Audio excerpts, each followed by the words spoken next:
కృతజ్ఞతాస్తుతులు సమర్పింపబద్ధమైన అలాగే 2 నెలలు corona virus curfew తర్వాత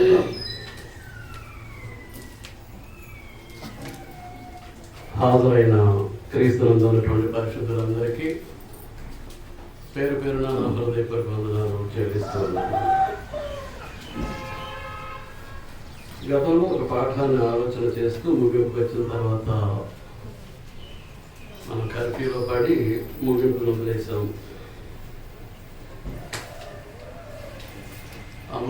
కర్ఫ్యూ ఆ పాఠం ఏంటంటే మీకు తెలుసు. ఒక సర్వలోకాన్ని సంపాదించుకొని కడకు తన ప్రాణాన్ని పోగొట్టుకుంటే అది మన పాఠం. ఒక సర్వలోకమును సంపాదించుకొని తన ప్రాణములు పోగొట్టుకుంటే ఏంటి ప్రయోజనం? కోట్ల రూపాయలు ఉన్నాయి, మనుగుల్లో వెండి ఉన్నట్టు, కేజీల్లో బంగారం ఉంది, అనేకమైనటువంటి గృహాలు ఉన్నాయి, 100 రకాల భూములు ఉన్నాయి. అదంతా వాడిదే. కానీ అదంతా సంపాదించిన తర్వాత ఏం జరిగింది? వాడి ప్రాణం పోయింది. ఏం చేస్తాడు? ఏం చేస్తాడండి? ఇప్పుడు ఆ సంపాదన వల్ల, సంపద వల్ల ఏంటి వానికి ప్రయోజనం? ఏంటి ప్రయోజనం? లేదు. నేను పాఠమంతటినీ మొత్తం సమీక్షించట్లేదు, మీకు జ్ఞాపకం చేయటం కాబట్టి అసలు లోకంలో ఉన్నది ఏంటి? పాఠం వారిని ప్రవేశించిన తర్వాత మొట్టమొదటి పాయింట్ అది. లోకంలో ఏముంది? దేవుడు చెప్పేస్తున్నాడు, లోకమునైనను లోకములో ఉన్న వాటినైనను మీరు ప్రేమించండి. ఎవడైనను లోకమును ప్రేమించిన ఎడల తండ్రి ప్రేమ వారిలో ఉండదు.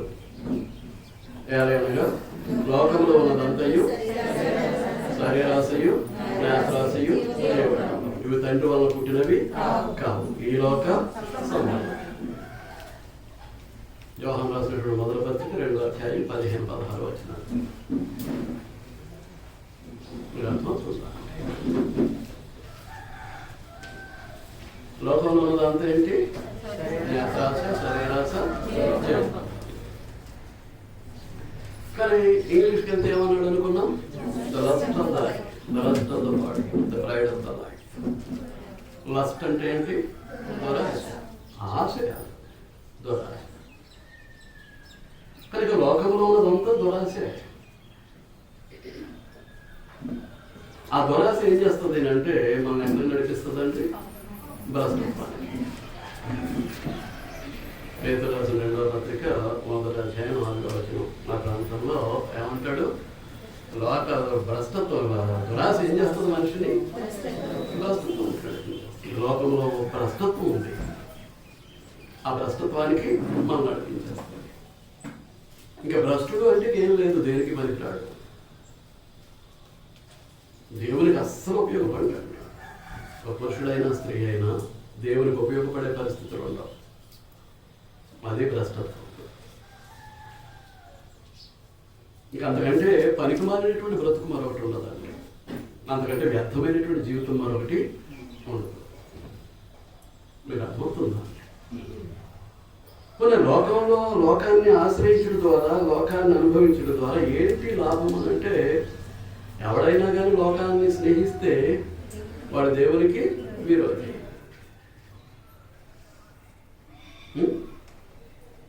దేవునికి విరోధి, శత్రువు. దేవునికి విరోధి, శత్రువు. ఇంకా దేవునితో శత్రుత్వాన్ని పెంచుకొని ఈ లోకంలో మనం సాధించేది ఏముందండి? ఏం లేదు. ఆ తర్వాత ప్రాణం యొక్క విలువను మనం ఆలోచన చేస్తాం. భౌతికమైనటువంటి అదృశ్యమైనటువంటి రక్తంలో అదృశ్యమైనటువంటి ప్రాణం, అది భౌతిక దేహాన్ని, ఆత్మను ఏం చేస్తుందండి? అనుసంధానం చేస్తుంది. ఒక బ్రిడ్జిలో ఉండి, ఒక వంతెనలో ఉండి రెంటిని కలుపుతుంది. ప్రాణం విడిపోయింది అని అంటే 2 విడిపోతాయి, వెంటనే మనిషి జీవితం ఏంటి? మృతి, మరణానికి లోనవుతుంది. ఆత్మీయ జీవింపజేస్తున్నది కానీ శరీరము కేవలం నిష్ప్రయోజనము అంటే ఇప్పుడు శరీరాన్ని జీవింపజేసేదేదన్నమాట ఆత్మ. దాన్ని బట్టి మనం ఏమనుకున్నాం? It generates the power to working the every organ of the physical body. భౌతిక దేహంలో ఉన్నటువంటి ప్రతి అవయవాన్ని పనిచేయడానికి కావలసినటువంటి శక్తిని ఉత్పత్తి చేసేది ఏది అని అంటే ఆత్మ. అంచేతే ప్రాణం వెళ్ళిపోతే ఆత్మ ఉండదు, ఆత్మ వెళ్ళిపోతే ప్రాణం ఉండదు. ఈ రెండు కనుక శరీరాన్ని విడిచిపెట్టేసి అంటే ఇది ఏమైపోతాయి? కదలికలన్నీ అయిపోతాయి. All the movements are ceased, మొత్తం అయిపోతాయి. రక్త ప్రసరణతో సహా చల్లబడిపోతుంది బాడీ.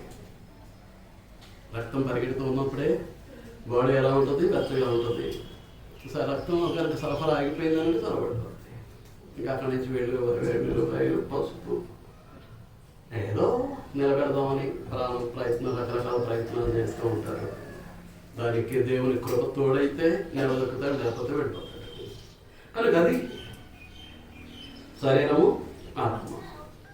కనుక అటువంటి లోకాన్ని మనం సంపాదించుకున్న తర్వాత ఏంటి లాభం అంటే ఏమీ లేదు, ఏమీ లేదు. ఈ పంచభూతమయమైనటువంటి లోకం ఏమైపోద్ది? మహావేంద్రముతోటి లైఫ్ అయిపోతాయి. ఈ భూమి మీద ఉన్నటువంటి కృత్యాలన్నీ కారిపోతాయి. భూమి మీద ఉన్నటువంటి కృత్యాలన్నీ కూడా ఏమైపోతాయండి? కారిపోతాయి.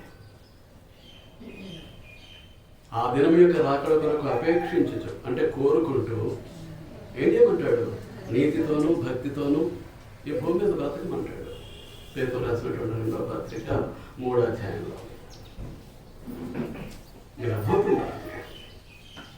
భక్తితోనూ నీతితోనూ అంతకు మించినటువంటి గతి లేదండి. అంతకు మించినటువంటి ప్రత్యామ్నాయం లేదు మానవ జీవితానికి. మీరు అర్థమవుతుందా? ఇప్పుడు మనం ఏం చేయాలి? లోకాన్ని జయించవలసినటువంటి బాధ్యత మన మీద ఉంది. లోకాన్ని ఏం చేయాలండి? జయించాలి. 33 సంవత్సరాలు శరీరధారిగా ఈ భూమి మీద బ్రతికినటువంటి క్రీస్తు ప్రభు ఆయన లోకాన్ని జయించాడు. ఆయన ఏం చేశారండి? లోకాన్ని జయించారు. చూడండి, యోహాను సువార్త 16వ అధ్యాయం. యోహాను సువార్త 16వ అధ్యాయం 33వ వచనం. నా యందు మీకు సమాధానము కలుగునట్లు ఈ మాటలు మీతో చెప్పుచున్నాను. లోకములో మీకు శ్రమ కలుగును. లోకంలో ఏం కలుగుతుంది? శ్రమ కలుగుతుంది. అయినను ధైర్యం తెచ్చుకోండి. ఎలాగూ నేను ఉన్నాను కాబట్టి, మీకు అందాక మీకు తోడుగా నేను ఉన్నాను కాబట్టి మీరు ఏం చేయాలి? ధైర్యంగా ఉండండి. నేను లోకమును జయించి ఉన్నాను. ఏం చేశారట ఆయన? లోకాన్ని జయించారు. లోకాన్ని జయించారు అంటే దేని జయించారు? లోకంలో ఉన్నదంతయు నేత్రాస, శరీరాస, జీవపడం. ఆయన వాటిని జయించారు. These are the weapons of the Satan. అవి ఏంటనమాట? సాతాను యొక్క ఆయుధాలు. అవి ఎవరిని పడగొట్టినా అవే ఆయుధాలు ఉపయోగిస్తాడు. అదే నేత్రాస. చూడకపోతే అది నాకు కావాలనేటువంటి ఆశ, శరీరాశ కలగదు. దాన్ని పొందితే నేను కాబట్టి అని జీవపడంబాన్ని ప్రదర్శించడానికి అవకాశం ఉంది. మీరు అర్థమవుతుందా? బాబు ఫ్యామిలీ అండి.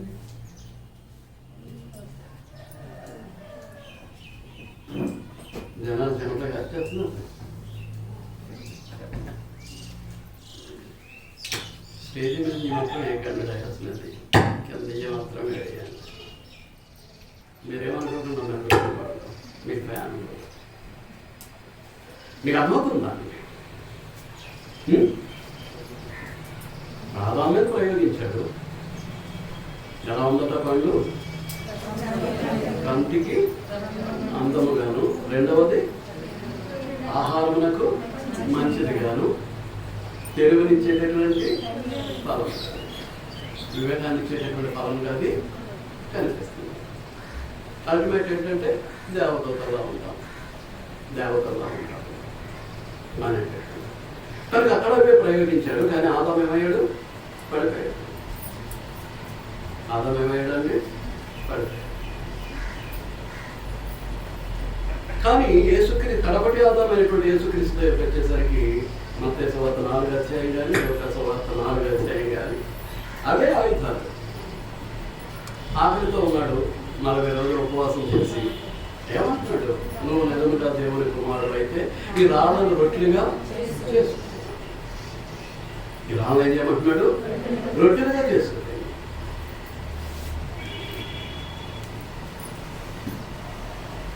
రాళ్ళను దేవుడు ఆహారంగా ఇచ్చాడా? దేవుడు. మరి రాళ్లను ఆహారంగా దేవుడు ఇవ్వనప్పుడు వాటిని రొట్టెలుగా చేసుకుని ఎలా తింటాడు? ఎలా తింటాడు? దైవ నియమాన్ని అతిక్రమించేవాడు కాదు.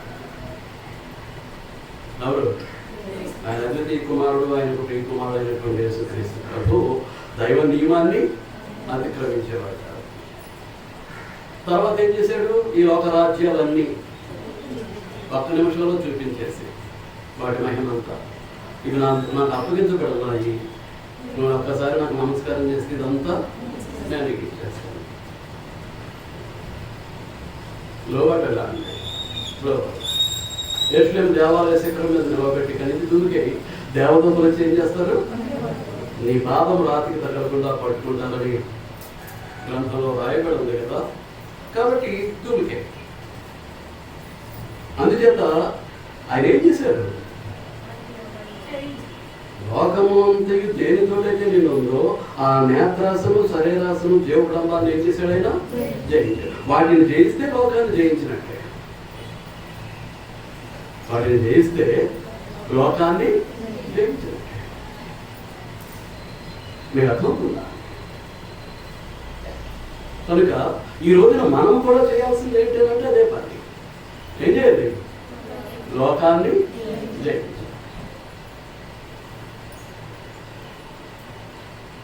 దురాశ, నేత్ర దురాశ, శరీర దురాశ, జీవపు డబ్బు అవి తండ్రి వల్ల పుత్రం కావద్దు, ఈ లోక సంబంధమైనవి. వాటిని మనం ఏం చేయాలన్నమాట?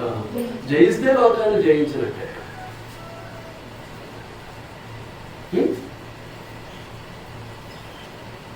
క్రీస్తు శరీరం పరిశుద్ధమైంది, ఆ శరీరమైనటువంటి సంఘము కూడా పరిశుద్ధమైందే.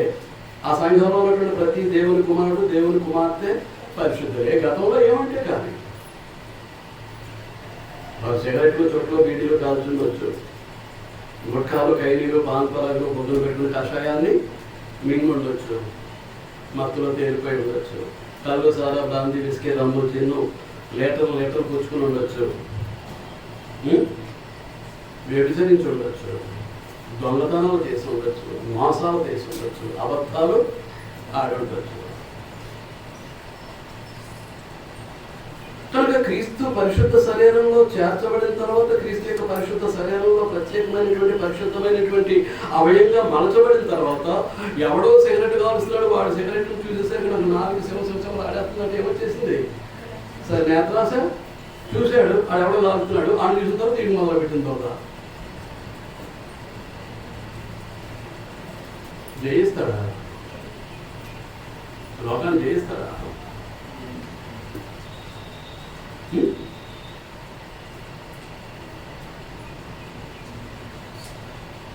జయించలేడు. దేవునికి దేనికి పనికిరాడు.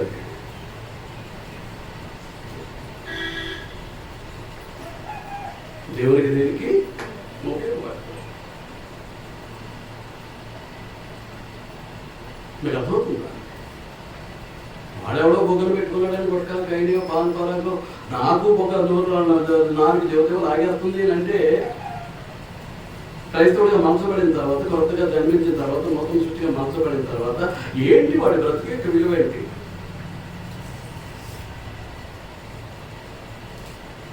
ఏమండి? షాపులు చూసేసరికి తాగేయాలనిపిస్తుంటే, లేకపోతే ఎవడో పాత స్నేహితులు వచ్చి పిలిస్తే వెళ్ళిపోవాలనిపిస్తుంది అని అంటే ఏంటి? ఏంటండి మార్పు లేదు జీవితంలో. నేను లేదన్నా మాట్లాడండి మార్పు. కనుక వీటన్నిటినీ జయించవలసినటువంటి బాధ్యత మన మీద ఉంటుంది. మీరు అర్థమవుతుంది. యేసుక్రీస్తు 33.5 సంవత్సరాలు జీవించాడు. ఆయన పాపము లేనివాడిగా ఉన్నాడు. ఆయన ఎలా ఉన్నాడు అండి? పాపం లేనివాడిగా ఉన్నాడు. ఆయన పాపం చేయలేదు. మీరు అర్థమవుతుందా అండి? చూడండి హెబ్రీ పత్రిక 4వ అధ్యాయం.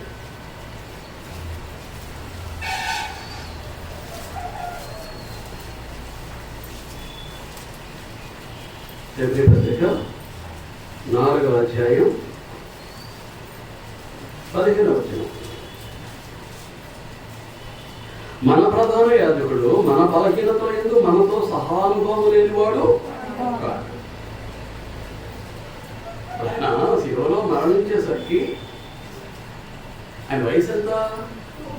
33.5 సంవత్సరాలు 6 నెలలు. 33.5 ముసలోడా? ఇక నడిప్రయాణికన్నా వెళ్ళాడా? నవ యవ్వనంలో ఉన్నాడు. ఆటోమేటిక్గా ఆ వయసులో ఉన్నటువంటి యవ్వనుని శరీరంలో ఎలాంటి కోరికలు ఉంటాయో క్రీస్తు ప్రభు యొక్క దేహంలో కూడా శారీరకంగా ఏముంటాయి? అవి కోరికలు సహజం. ఈ శరీరానికి సహజంగా వచ్చేటట్టు. మీకు అర్థమవుతుందా? అంచేతనే చెప్పేస్తున్నాడు పరిశుద్ధాత్ముడు. ఏమంటున్నాడు?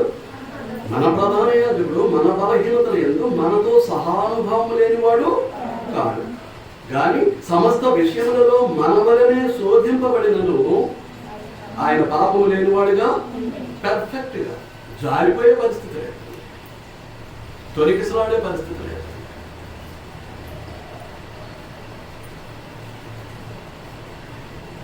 ఆ దురాశలకు లోబడిపోయే పరిస్థితి లేదు.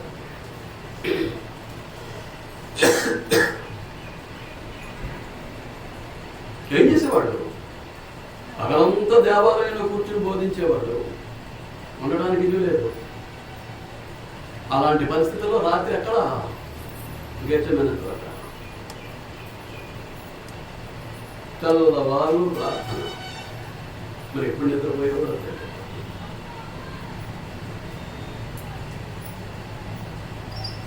మీరు అర్థమవుతుందా?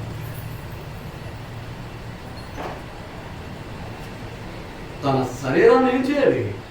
తన స్వాధీనంలో ఉంచుకోవాలి. రక్తమాంసాలకు సహజంగా ఉండేటటువంటి ప్రతి బలహీనత ఆయన రక్తమాంసాల్లో ఉంది. కానీ ఏం చేశాడు? వాటన్నిటినీ జయించగలిగాడు. వాటన్నిటినీ జయించాడు.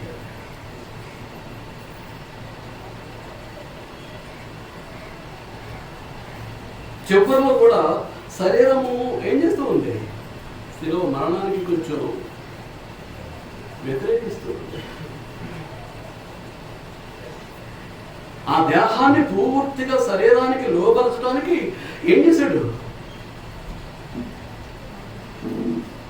ఆఖరికి ఆయన చెమట బిందువులే రక్తముగా కింద పడేంతగా ఏం చేశాడు? శరీరంతో పోరాడి శరీరాన్ని ఏం చేశాడు? సిద్ధపరిచేశాడు. దేనికి? శిలువ మరణానికి.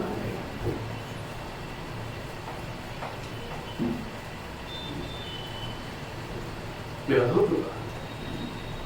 తండ్రి నీ చిత్తమైతే గిన్నెను నా యుద్ధ నుండి తొలగించు, ఆయనను తండ్రి నీ చిత్తమే సిద్ధించు. ఆడ కొంతమంది ఏం చేస్తుంటారంటే అబద్ధ బోధకులు అసలు శివమరణాన్ని పొందడానికి ఆయన ఇష్టపడలేదు అంటారు, కోరుకోలేదు అంటారు. కోరుకోకపోతే ముమ్మారు శిష్యులతో ఎందుకు ప్రవచిస్తాడు?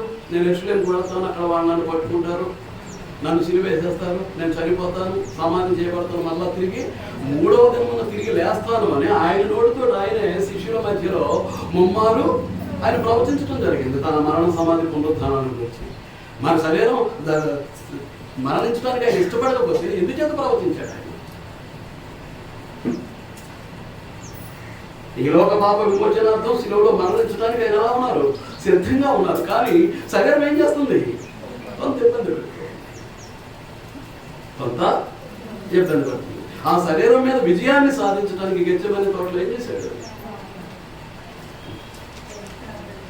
మామూలు ప్రార్థన కాదు. లోకాలు వివరిస్తూ ఉంటే అంగి తడిసిపోయింది పూర్తిగా. తడిసిపోయి ఒక్కొక్క డ్రాప్ ఏం చేస్తున్నాయి? కింద పడుతున్నాయి. మోకాళ్ళ మీద ఆయన ఉన్నారు, ఒక్కొక్క డ్రాపు కింద పడుతున్నాయి. అది ఎలా ఉన్నదట? ఆయన శరీరంలో నుంచి పడేటటువంటి రక్త బిందువులాగా ఉన్నది అని లోకాలు వర్ణిస్తాడు. కాబట్టి అండి మనం ఏం చేయాలి అని అంటే, మనము కూడా పాపము లేని వారుగా ఉండడానికి ప్రయత్నం చేయాలంటే మనకు ఉన్నటువంటి బలహీనతలన్నీ అధిగమించాలి. మనకు ఉన్నటువంటి బలహీనతలన్నీ అధిగమించాలి. దాని కొరకు ఎంత ప్రయాసైనా పడాలి, ఎంత సాధనైనా చేయాలి, ఎంత కృషి అయినా చేయాలి. సాధన చేయకుండా సాధ్యం కాదు. ఇప్పుడు యోధా ఉన్నాడు, 30 వెండినాళ్ళకు ఆశపడి ప్రభువుని ఏం చేశాడు? ముద్దు పెట్టుకుని అప్పగించేశాడు. చివరికి ఏమంటాడు? నేను నిరపరాధ రక్తాన్ని అప్పగించేశాను అంటాడు. చూడండి మత్తయి సువార్త 27వ అధ్యాయం. మత్తయి సువార్త 27వ అధ్యాయం.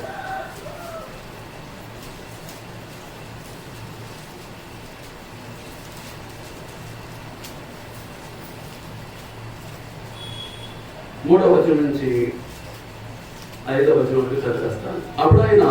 అప్పుడు ఆయనను అప్పగించిన యోధ ఆయనకు శిక్ష విధింపబడగా చూచి పశ్చాత్తాపడి ఆ 30 వెండి నాణెములు ప్రధాన యాజకుల యొద్దకు తీసుకొని పోయి, క్షమించండి, ప్రధాన యాజకుల యొద్దకు పెద్దల యొద్దకు మరలా తెచ్చి, నేను నిరపరాధ రక్తమును అప్పగించి పాపము చేసేదనని చెప్పాను. వాడు దానితో మాకేమి నీవే చూచుకున్నామని చెప్పగా అతడు ఆ వెండి నాణెములు దేవాలయంలో పారవేసి పోయి ఊరి పెట్టుకున్నాడు. ఏమంటున్నాడు? నేను నిరపరాధ రక్తాన్ని అప్పగించేశాను. వాస్తవానికి ఆయన యొక్క రక్తం ఎలాంటిది? అపరాధం లేనటువంటిది. ఆయన జీవితం ఎలాంటిదండి? ఏ అపరాధము లేనటువంటి. ఈరోజు మనం ఎలా ఉండాలి? అలాంటి జీవితాన్ని క్రీస్తునందు జీవించాల్సినటువంటి అవసరం ఉంది. అలాంటి జీవితాన్ని జీవించేటట్టుగానే సంఘాన్ని ఏం చేశాడు? క్రీస్తు శరీరం చేశాడు. సంఘానికి శిరస్సు క్రీస్తు, సంఘం ఆయన యొక్క శరీరము. అంటే సంఘములో చేర్చబడటం ద్వారా పరిశుద్ధుడైనటువంటి క్రీస్తుతో మనల్ని ఏం చేశాడు? మమేకం చేశాడు.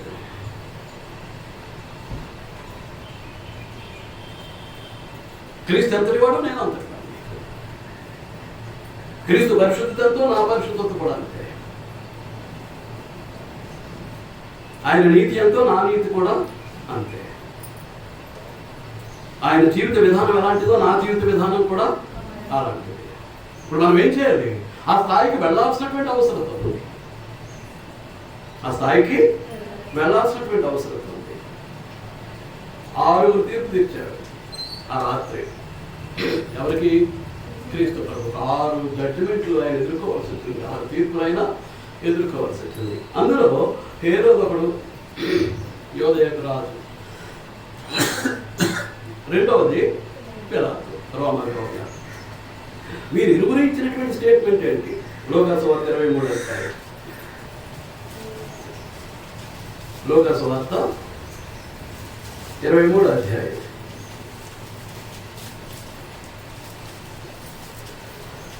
తీసారా? ఏమండి? 15వ వచనం. హేరోదు అంటున్నాడు, హేరోదులకు కూడా కనబడలేదు. హేరోదు అతని నా యొద్దకు తిరిగి పంపాను కదా, ఇదిగో మరణమునకు తగినది ఏది ఇతడు చేయలేదు. మరణానికి తగినది ఏమీ కూడా యేసుక్రీస్తునందు లేదు. అలాగే 22వ వచనం. 3వ మాట అతడు, ఎందుకు ఇతడు ఏ దుష్కార్యము చేశాను, ఇతను ఎందుకు మరణమునకు తగినది ఏమీ నాకు అగ్గుపడలేదు కనుక ఇతనిని శిక్షించి విడుదల చేతునని ఎవరంటున్నారు? పిలాతు అంటున్నాడు. పైనేమో హేరో స్టేట్మెంట్, కింద ఎవరిది పిలాతు స్టేట్మెంట్. ఆయన మన్నానికి తగిలింది ఏ తప్పు చేయలేదు, ఏ పాపము లేదు. అన్యాయం తీర్పు క్రీస్తు ప్రభుత్వం విధించింది. మీకు అర్థమవుతుందా? అన్యాయమైనటువంటి తీర్పు పొందిన వాడై దేవుని యొక్క సంకల్పాన్ని బట్టి, దేవుని యొక్క చిత్తాన్ని బట్టి ఏం చేశాడు అనమాట? ఏం చేశాడు? తన ప్రాణాన్ని పాపుల ప్రాణాలకు విమోచన క్రయధనంగా చెల్లిస్తూ శిలువలో అర్పించుతున్నారు. మీరు అర్థమవుతుందా? చివరకు స్వీయ సాక్ష్యం, ఆయన సొంత సాక్ష్యం ఉంది. యోహాను సువార్త 8వ అధ్యాయం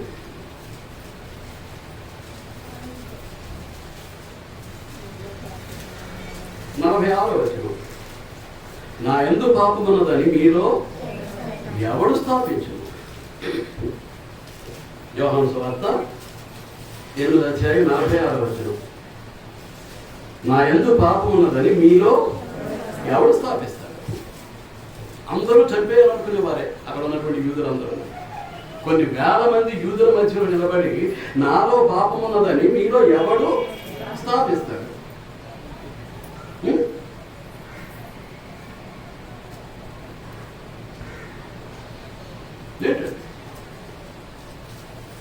స్వీయ సాక్ష్యం.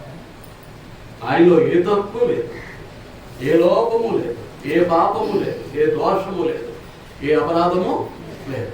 అలాంటి పరిశుద్ధ శరీరంలోనికి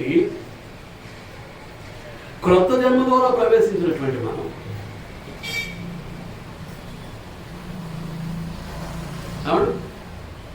క్రీస్తులోనికి ప్రవేశించడం ద్వారా దేవుని కుమారులుగా కుమార్తెలుగా మార్చబడినటువంటి మనం, క్రీస్తును ధరించుకున్నటువంటి మనం, నూతన సృష్టిగా మార్చబడినటువంటి మనం, పునర్జన్మ సంబంధమైనటువంటి స్నానం అనగా బాప్తిస్మం పొందుల ద్వారాను ఆ పొందినటువంటిది కరెక్ట్ అయితే పరిశుద్ధాత్ములు ఏం చేస్తారో మన స్వభావాన్ని మార్చడం ద్వారా రక్షింపబడినటువంటి మనము ఎందుకు ఆ తప్పులు మళ్ళా తిరిగి చేయడానికి మనం ఇష్టపడుతూ ఉన్నాం? ఎందుకు ఆ పాపాల జోలికి మనం వెళుతూ ఉన్నాం?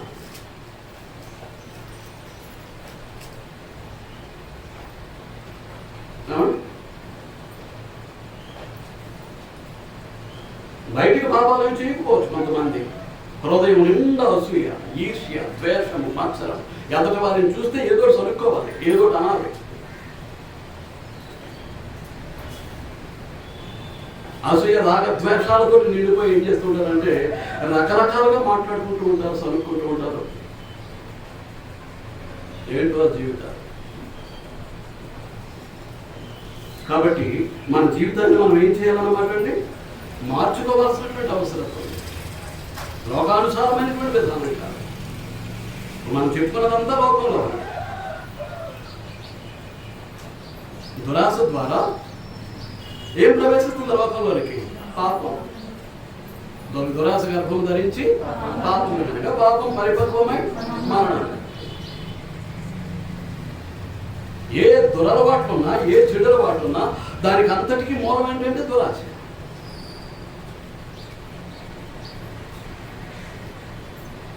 దురాశ. ఈ దురాశను విడిచిపెట్టకపోతే రకరకాల చెడు అలవాట్లు, దురలవాట్లు, వ్యసనాలు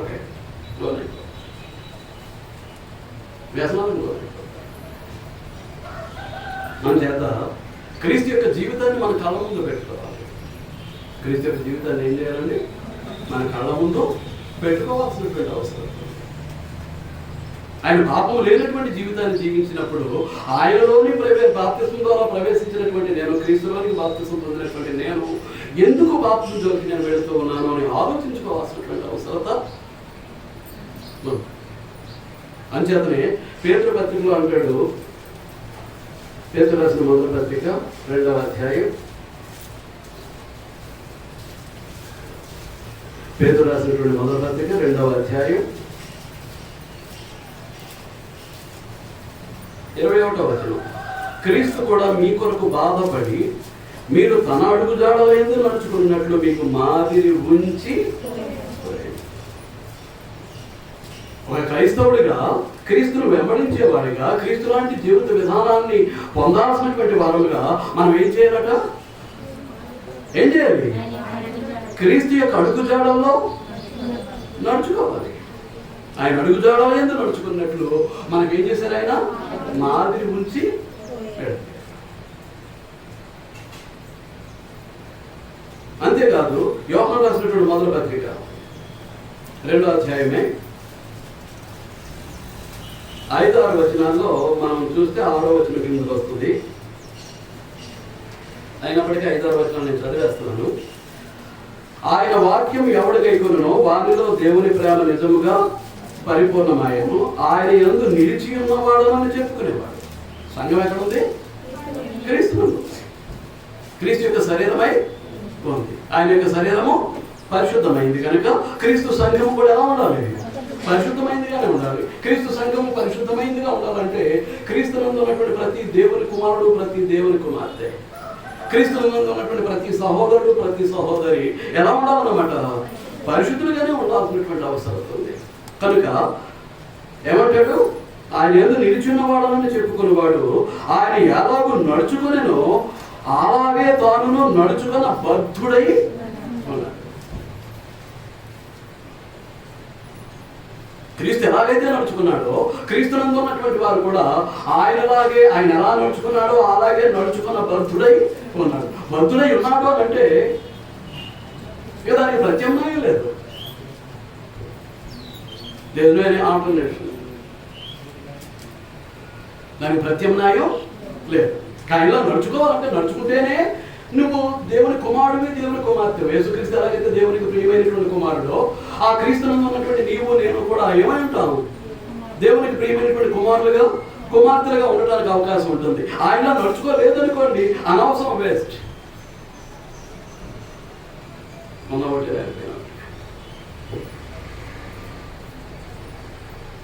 మనం ఆయన యందు ఉన్నామని దేని వలన తెలుసుకొని క్రీస్తునందు ఉన్నామా అనడానికి రుజువేంటి అని అంటే ఆయన ఎలా నడుచుకున్నాడో నేను నీవు నీవు నీవు నీవు నీవు ప్రతి సహోదరుడు, ప్రతి సహోదరి, ప్రతి దేవుని కుమారుడు, ప్రతి దేవుని కుమార్తె ఆయన ఎలా నడుచుకున్నాడో అలాగే నడుచుకోవడం, దానికి ప్రత్యామ్నాయం లేదు. మీకు అర్థమవుతుందా?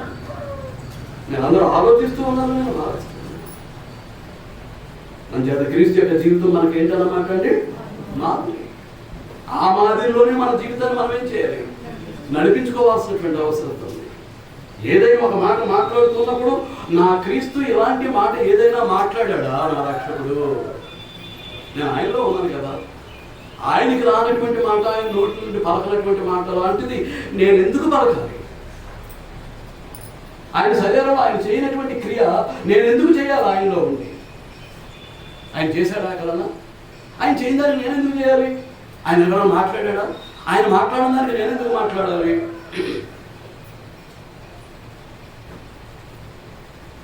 ఆయన తలంపులు, కోరికలు ఎంత పరిశుద్ధమైనవో, ఆయన ఆలోచనలు ఎంత పరిశుద్ధమైనవో, ఆయన చూపులు ఎంత పరిశుద్ధమైనవో, ఆ మాటలు ఎంత పరిశుద్ధమైనవో, ఆయన క్రియలు ఎంత పరిశుద్ధమైనవో, అంత పరిశుద్ధతతో మనం జీవిస్తేనే మనం ఎవరు అన్నమాట?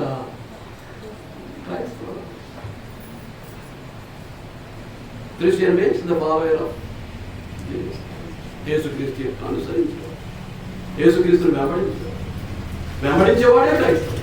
క్రీస్తు లాంటి జీవన విధానాన్ని కలిగి ఉన్నవాడే క్రైస్తవుడు. సరదాగా జోక్గా ఏదో అనకూడని మాట్లాడేసాను, బకబకా నవ్వుతున్నాం, అది దేవునికి మానకరం కాదు. క్రీస్తు శరీరాన్ని అవమానపరుస్తున్నాం, నీ తండ్రి అయినటువంటి దేవుని యొక్క నామాన్ని దోషణ పాలు చేస్తున్నాం. దీన్ని ఉంచుకోవాల్సినటువంటి బాధ్యత మన మీద. అంచేత మాట్లాడటాన్ని నిదానించమంటాడు, కోపట్టాన్ని నిదానించమంటాడు. ఏదో నాకు క్రియ చేయాలంటే ఏం చేయాలి? నిదానించాలి. నిదానించకుండా ఏది మాట్లాడకూడదు, ఏ క్రియ చేయదు. చాలా జాగ్రత్తగా ఉండాల్సినటువంటి అవసరం ఉంది. ఏం చేస్తున్నానంటే ఇప్పుడు ఏమన్నా లోకాన్ని క్రీస్తు ప్రభు జయించాడు. లోకమంతా నిండిపోయినటువంటి ఆ శరీరాశను, నేత్రాశను, జీవకుడంబాన్ని యేసుక్రీస్తు జయించేశాడు. ఈ రోజున మనము కూడా ఏం చేయాలి? జయించాలి. జయించాడు కనుక ఆయన ఇక ఈ లోక సంబంధి కాదు. ఈ లోకంలోనే ఉన్నాడు కానీ ఈ లోక సంబంధి కాదు. అది ఆయన జీవితం. దైవత్వంలో ఒకడు, దేవుని స్వరూపం కలిగిన వాడు, అదృశ్య దేవుని స్వరూపి, దేవునితో సమానుడు. ఈ భూమి మీద రక్తమాంసాల్లో ఉండగా కూడా అదే స్థాయిలో జీవించాడు. ఆయన పరిపూర్ణమైనటువంటి మానవుడు, అట్ ద సేమ్ టైం పరిపూర్ణమైనటువంటి దేవుడు. పరిపూర్ణమైనటువంటి మానవుడు, అదే సమయంలో పరిపూర్ణమైనటువంటి దేవుడు.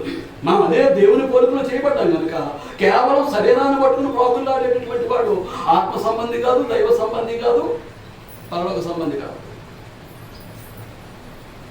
దేవుని కుమారుడు కుమార్తె అసలే కాదు, దేవునికి సంబంధించిన వారు కాదు. నీకు అర్థమవుతుందా? అంచేత మనం ఏం చేయాలి? ఏం చేయాలి? క్రీస్తు ఎలాంటి జీవితాన్ని జీవించాడో అలాంటి జీవితాన్ని మనం కూడా ఎలా ఉండాలి?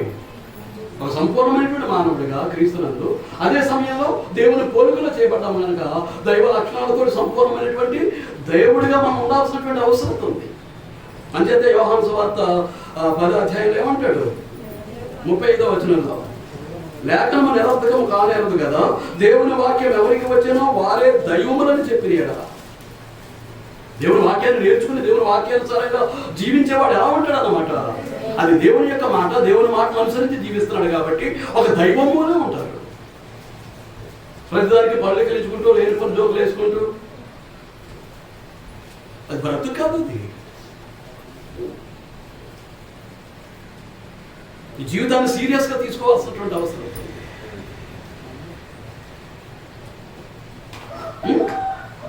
చాలా సీరియస్గా తీసుకోవాల్సినటువంటి అవసరం ఉంది. మీకు అర్థమవుతుందా అండి? అంచేత చూడండి 17వ అధ్యాయం యోహాను సువార్త 14వ వచనం, వారికి నీ వాక్యం ఇచ్చి ఉన్నాను, నేను లోక సంబంధిని కానట్టు వారును లోక సంబంధులు కారు కనుక లోకం వారిని ఏం చేస్తూ ఉంటుంది? ద్వేషిస్తూ.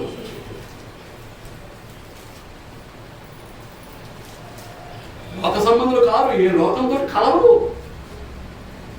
ఎవరు? ప్రభు దగ్గర నుంచి దేవుని వాక్యాన్ని పుచ్చుకున్నటువంటి వారు.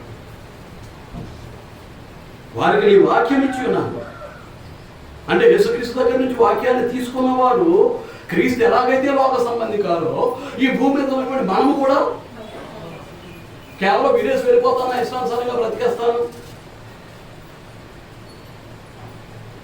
పొగ తాగాలంటే పొగ తాగుతాను, తాగాలంటే తాగుతాను, కొట్టకాలంటే కొట్టకాలంలో అవుతాను, వ్యభిచరించాలంటే వ్యభిచరిస్తాను, దొంగతనం చేయాలంటే దొంగతనం చేస్తాను, మోసం చేయాలంటే మోసం చేస్తాను, అబద్ధాలు ఆడాలంటే అబద్ధాలు. ఇది అసలు దైవికమైనటువంటి జీవితం కాదు. ఆయన వాక్యాన్ని పొందినటువంటి వారి యొక్క బ్రతుకు ఆ విధంగా ఉండటానికి వీలు లేదు.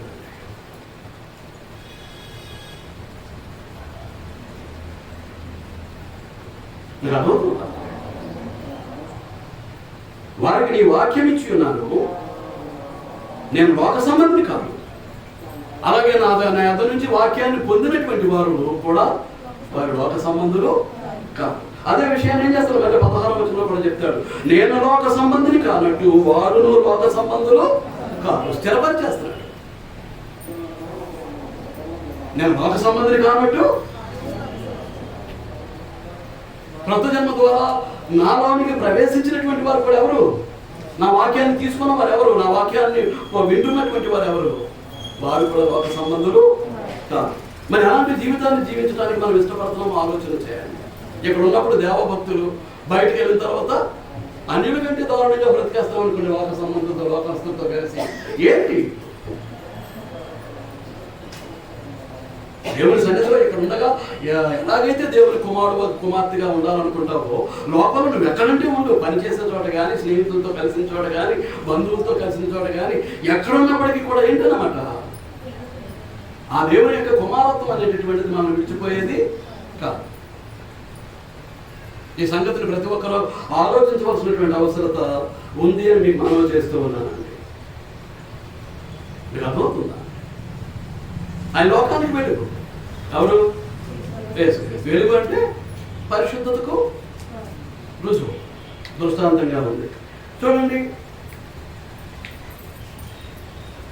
యోహాను సువార్త 8వ అధ్యాయం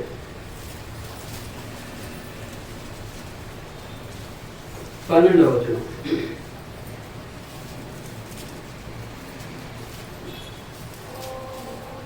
మరలా యేసు, నేను లోకమునకు వెలుగును, నన్ను వెంబడించువాడు చీకట్లో నడవక జీవపు వెలుగు కలిగి ఉండునని చెప్పాను.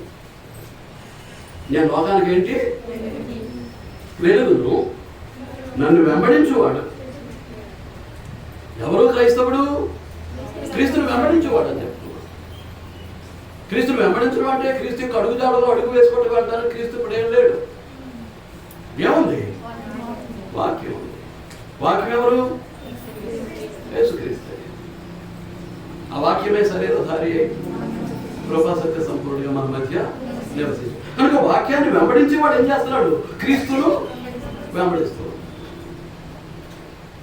కనుక నేను లోకమునకు వెలుగును, నన్ను వెంబడించేవాడు చీకట్లో నడవడు. అంటే పాపము చీకటి దేనికి సాదృశ్యంగా ఉంది? పాపానికి. కనుక నన్ను వెంబడించేవాడు చీకట్లో నడవక జీవపు వెలుగు కలిగి ఉండనని అంచేతనే మన మత్తయి సువార్త 5వ అధ్యాయంలో ఏం చేస్తాడు? దాన్ని క్లీన్ చేసేస్తాడు.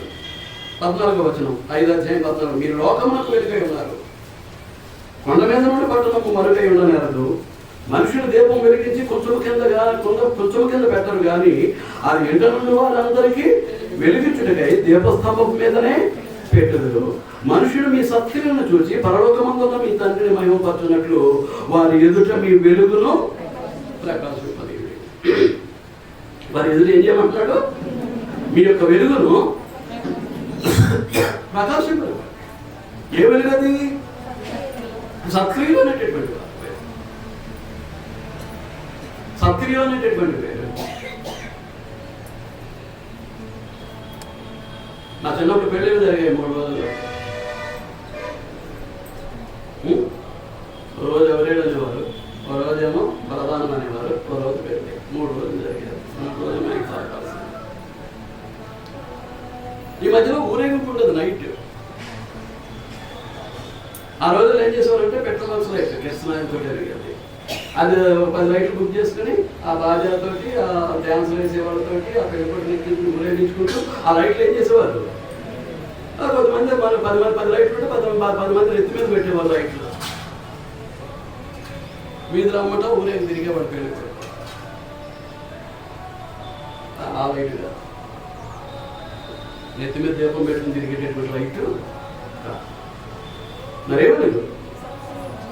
సత్క్రియలు అనేటటువంటి సత్క్రియలు అంటే దేవుడు నిర్ణయించాడు. సత్క్రియలు అంటే ఎవరు నిర్ణయించినాయి అంటే దేవుడు నిర్ణయించాడు. పరలోక జగత్ పునాదికి ముందే దేవుడు నిర్ణయించినటువంటి క్రియలు. ఒక క్రైస్తవుడిగా క్రీస్తులోనికి ప్రవేశించిన వాడు ఏ క్రియలు చేయాలి? ఆ క్రియలు మనం జరిగించవలసినటువంటి అవసరత మన మీద ఉంది. కనుక ఆ జీవితం ఎలా ఉంటుంది అని అంటే చూడండి, రోమపత్రిక 13వ అధ్యాయం. రోమపత్రిక 13వ అధ్యాయం 11 నుంచి. రోమపత్రిక 13వ అధ్యాయం 11 నుంచి. మరియు మీరు కాలం నెరిగి నిద్ర మేలుకొని వేళ అయినదని తెలుసుకొని అలాగూ చేయండి. మనం విశ్వాసమైనప్పటికంటే ఇప్పుడు రక్షణ మనకు మరీ సమీపముగా ఉన్నది. రాత్రి చాలా గడిచి పగలు సమీపముగా ఉన్నది. కనుక మనం అంధకార క్రియలను విసర్జించి తేజస్ సంబంధమైన యుద్ధోపకరణములు ధరించుకుందాము. అల్లరితో కూడిన ఆటపాటలైనను, మత్తైనను లేక కామ విలాసములైనను, పోకిరీ చేష్టలైనను లేక కలహమైనను, మత్సరమైనను లేక పగటి ఎందు నడుచుకున్నట్టు మర్యాదగా నడుచుకుందాము. మెట్టుకు ప్రభువైన యేసుక్రీస్తును ధరించుకునే వారై శరీరేచ్ఛలను నెరవేర్చుకున్నట్టు శరీర విషయమై ఆలోచన చేసుకోవాలి. వెలుగు సంబంధులు చేసేది, పగటి సంబంధులు జీవించేటటువంటి. విసర్జించవలసిన వాటిని ఏం చేయాలి? విసర్జించేయాలి. చేపట్టవలసిన వాటిని చేపట్టాలి. దేవునికి మహిమకరం. మనలో చీకటి అనగా పాపం ఏమీ లేకుండా వెలుగు సంబంధులుగా మన జీవితాన్ని మనం ఏం చేయాలన్నమాట అండి? నడిపించుకోవాల్సినటువంటి బాధ్యత మన మీద ఉంది. ఆ విధంగా మనం ఏం చేయాలన్నమాట అండి? లోకాన్ని జయించవలసినటువంటి వారమై ఉన్నాం. లోకాన్ని జయించవలసినటువంటి వారమై, లోకాన్ని జయించే విధానంలో మనకు మాదిరి ఎవరు? ప్రభువైనటువంటి యేసుక్రీస్తు. ఆయన ఎలాగైతే విజయాన్ని సాధించాడో, ఆయన పరిశుద్ధ శరీరంలోనికి బాప్తిస్మం ద్వారా ప్రవేశించినటువంటి మనం కూడా ఈ లోకం మీద ఏం చేయాలి? లోక దురాశల మీద ఏం చేయాలి? లోకంలో ఉన్నటువంటి భ్రష్టత్వం మీద ఏం చేయాలన్నమాట అండి? విజయాన్ని సాధించాలి. సాధించకపోతే ఈ క్రైస్తవ జీవితానికి విలువ లేదు. అంచేత ఏంటంటే దానికి మూలం ఏది అని అంటే మన విశ్వాసం. దానికి మూలం ఏదండి? మన విశ్వాసం. మన విశ్వాసమే లోకాన్ని జయించినటువంటి విజయం. విశ్వాసం సరిగా లేకపోతే ఇక లోకాన్ని జయించే అవకాశం ఉండదండి. చూడండి, యోహాను రాసినటువంటి మొదటి పత్రికే 5వ అధ్యాయం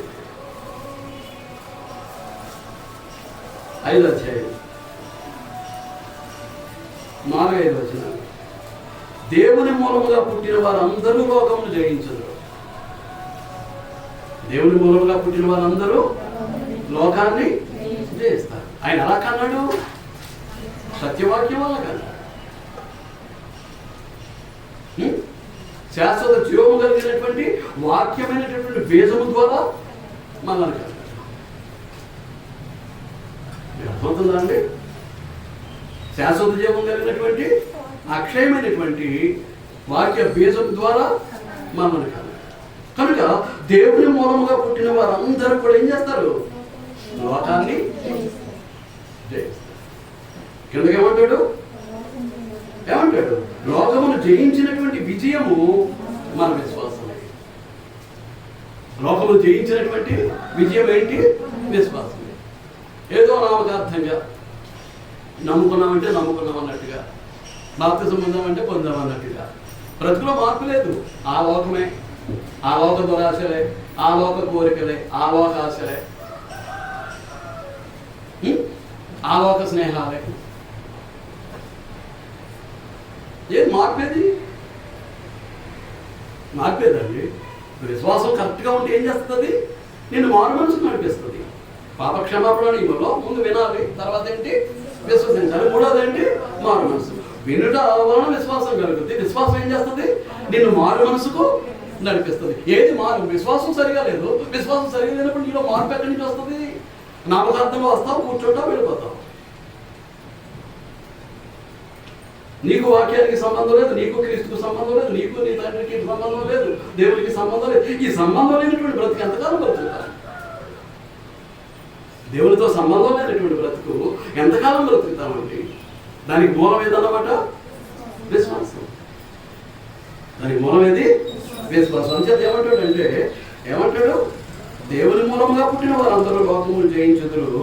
లోకమును జయించిన విజయము మన విశ్వాసమే. యేసు దేవుని కుమారుడిని నమ్మువాడు తప్ప లోకమును జయించువాడు మరి ఎవడు? యేసు దేవుని కుమారుడిని నమ్మేవాడు తప్ప, విశ్వసించేవాడు తప్ప లోకాన్ని జయించేవాడు. యేసు దేవుని కుమారుడిని నమ్మినటువంటి వాడు, విశ్వసించినటువంటి వాడు ఆయన లాంటి జీవితాన్ని అలవర్చుకుంటాడు. ఒక నిజమైనటువంటి క్రైస్తవుడు, ఒక సత్క్రైస్తవుడు, క్రైస్తవురాలుగా లోకంలో ఉండాల్సినటువంటి విధానం అంతా కూడా లోకానుసారంగా బ్రతికేస్తూ ఇక్కడికి వచ్చిన తర్వాత మమ్మల్ని చూడండి, మా విశ్వాసాన్ని చూడండి, మా భక్తిని చూడండి, మా నిరీక్షణ చూడండి. ఏముంది? నిన్ను నన్ను లోకంలో చూసిన వాడు ఎప్పుడు మమ్మల్ని క్రైస్తవుడు అంటారు, దేవుని పిల్లలు అంటారు. అలాంటి బ్రతుకుతూ ఇక్కడికి వచ్చి ఏం చేస్తాం? రావడం వల్ల దేవునికి మహిమ లేదు, నీకు ఆశీర్వాదం లేదు. అదే బ్రతుకు మాట్లాడు. దేవుడు ఆశీర్వదించడానికి ఇష్టపడ్డావు. బ్రతుకులో మార్పు లేనప్పుడు ఏం పొందుతాం? అబద్ధాలాడో, అన్యాయాలు చేసో, మోసం చేసో, అక్రమంతో ఎలాగో సంపాదించుకోవడం. ధనవంతులు అయితే అయి ఉండొచ్చు, విస్తారంగా సంపాదించుకుంటూ సుఖపడుతూ ఉండొచ్చు శారీరకంగా. But you are not a God's son. నేను దేవుని కుమారుడివి కాదు, కుమార్తె. డబ్బుతో ఉండొచ్చు, లోపల సుఖంతో అనుభవిస్తుంటే అనుభవించవచ్చు. కాబట్టి చాలా జాగ్రత్తగా ఉన్నారు. లోకంలో ఏం లేదు, లోకంలో ఏమీ లేదు. లోకాన్ని ప్రేమించేవాడు వారిలో దేవుని ప్రేమ ఉండదు, తండ్రి ప్రేమ.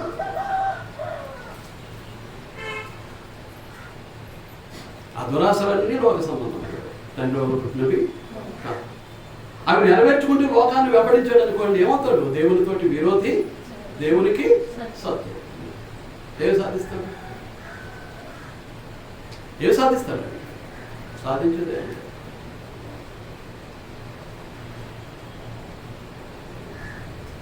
కాబట్టి ఈ లోకము కంటే, ఈ దేహము కంటే ప్రాణము ఎంతో గొప్పది. దాని యొక్క విలువను గుర్తించవలసినటువంటి బాధ్యత మనం ఎంత. మనకి ఈ ప్రాణాన్ని కాపాడుకోవాలి అని అంటే ఏం చేయాలి? లోకాన్ని విడిచిపెట్టాలి, లోకాశలను విడిచిపెట్టాలి. అలా విడిచిపెట్టిన వాడు ఎవరు? యేసుక్రీస్తు. ఆయన జీవితం మనకేంటి? ఆ మాదిరిలో వెళితేనే క్రీస్తు ఎలాగైతే దేవుని కుమారుడో, ప్రియమైనటువంటి కుమారుడో, మనం కూడా దేవునికి ఏమై ఉంటాం? ప్రియమైనటువంటి కుమారుడుగా, కుమార్తెగా ఉండేటటువంటి భాగ్యాన్ని పొందగలుగుతాం. లేదు అనుకోండి, ఇంతకంటే వ్యర్థమైనటువంటి పరిమాణమైనటువంటి జీవితం మరొకటి వద్దు. దౌర్భాగ్యం మన దౌర్భాగ్యం.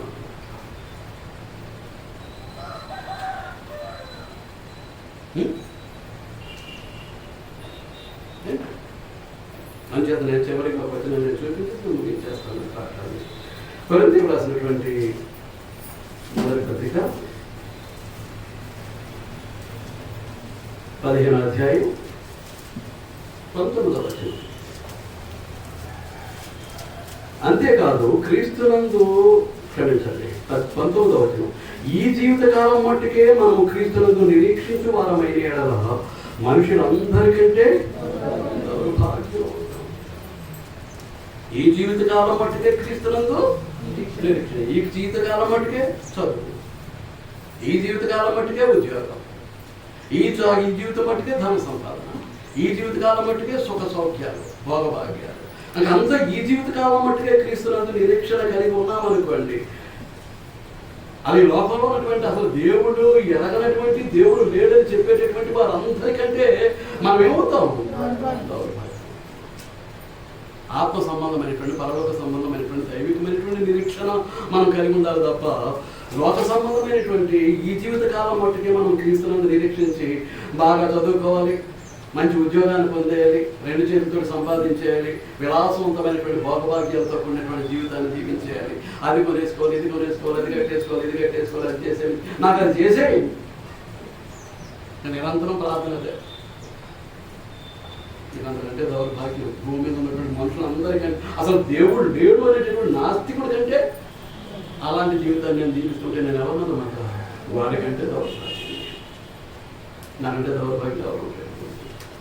అంచేత లోకాన్ని జయించడంలో క్రీస్తు ఎలాంటి మాదిరి అయితే మనకు చూపించారు.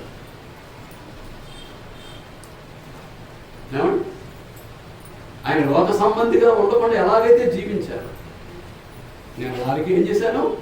నా వాక్యం ఇచ్చున్నాను కాబట్టి నేను లోక సంబంధిని కానట్టు వారును ఎలాంటి జీవితాన్ని జీవిస్తున్నాను? అది కావాలంటే ఎలాంటి జీవితాన్ని జీవిస్తున్నాను? లోక సంబంధమైందా? లోకానుసారమైందా? పూర్తి విశ్వాసం ఉందా? పూర్ణమైనటువంటి మార్గం ఉందా? పూర్ణ భక్తి ఉందా? పూర్ణంగా దేవునికి సమర్పించుకున్నటువంటి జీవన విధానం ఉందా? ఊరిగా ప్రాకులాడుతూ ఉంటాను, అయినప్పటికీ మనకు దొరకదు. కారణం ఏంటంటే దేవుని కొరకు జీవించే జీవిత విధానం అలాంటిది కాదు కనుక ఏమీ పొందలేదు. ఏమి భౌతికమైనవి కానీ ఆత్మ సంబంధమైన ఆశీర్వాదాలు ఎప్పుడైతే ఉంటాయో భౌతికమైనటువంటి ఆశీర్వాదాలు ఆటోమేటిక్గా వస్తాయి. కానీ ఆత్మ సంబంధమైనటువంటి ఆశీర్వాదాలు లేనప్పుడు భౌతికమైనటువంటి ఆశీర్వాదాలు ఉండవు. ఒకవేళ అన్యాయంతో, అక్రమంతో నువ్వు సంపాదించుకున్నా నువ్వు దేవుని కుమారుడు కాదు. అట్లా ఆత్మ సంబంధమైనటువంటి ఆశీర్వాదాలు, దైవికమైన ఆశీర్వాదాలు ఉండటానికి నీ జీవిత విధానాన్ని బట్టి అవకాశం లేదు. కనుక జాగ్రత్తగా ఆలోచించాలని మనం చేస్తూ ఉన్నాను. ఎప్పుడో ప్రారంభించినటువంటి పాఠాన్ని రోజుతోటి నేను ముగిస్తూ ఉన్నాను. శ్రద్ధగా అందరికీ వందనాలు తెలియజేస్తూ అందరికీ కృతజ్ఞతలు అర్పిస్తూ ఉన్నాను.